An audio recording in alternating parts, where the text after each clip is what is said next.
À mes débuts, quand j'ai commencé la muscu en tant que mec d'1m93 pour 65 kg, je savais vraiment pas quoi manger pour prendre du poids. Et j'avais encore moins idée des quantités. Du coup, quand j'ai commencé pour la première fois à voir mon poids augmenter, je vous raconte pas les quantités que je mangeais et c'était très fatigant. T'es sûrement dans cette phase où tu te butes à l'entraînement et tu te rends compte que ça suffit pas. Et c'est tout à fait normal car en réalité, c'est l'alimentation qui va te donner 2/3 de tes résultats. Je mangeais tout ce qui me passait sous la main et je suis passé du mec skinny de 65 kg au mec skinny fat de 75 kg. Je ressemblais à ça, c'était la cata. Je suis même monté jusqu'à 86 kg et là, c'était horrible. J'avais du bide pour la première fois de ma vie et j'étais vraiment pas tracé. Je pense qu'un physique comme celui-là, personne n'en veut, mais beaucoup tombent dedans. C'est pourquoi je vais vous montrer aujourd'hui comment connaître exactement ses besoins alimentaires et manger juste assez pour continuer d'avoir un physique tracé et athlétique tout en prenant un maximum de muscles. Bienvenue au jour 90 sur 365 pour aider 100 personnes grandes et skinny à devenir musclées. Pense à t'abonner et surtout envoie-moi go pour commencer ta transformation à mes côtés et enfin kiffer ton physique pour cet été. Si tu suis la méthode que je te montre dans cette vidéo, il y a absolument aucune chance que dans une semaine t'aies pas pris au grand minimum 500 grammes sur la balance. Donc là le but les gars, c'est que vous alliez de suite sur le site Métabolisme Basal. Hop, le premier site qui tombe, vous mettez votre taille, moi je fais 1m93, votre poids,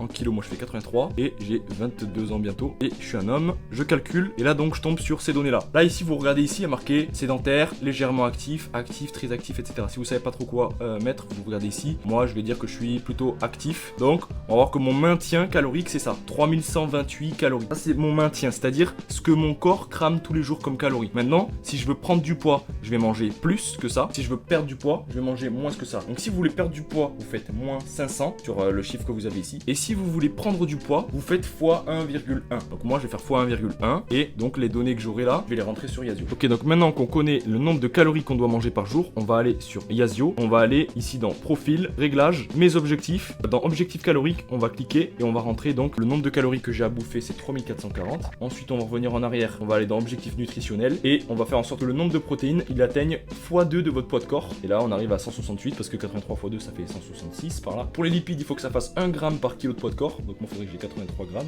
Et du coup pour les glucides ce sera le reste. Donc 81, on rajoute 19 à ça. Et voilà, donc là votre alimentation est calibrée. Maintenant vous connaissez vos besoins et ça correspond à ça. Et donc maintenant pour rentrer des repas dessus, vous juste aller cliquer sur déjeuner par exemple. Et là vous rentrez des œufs, vous recherchez Mikado.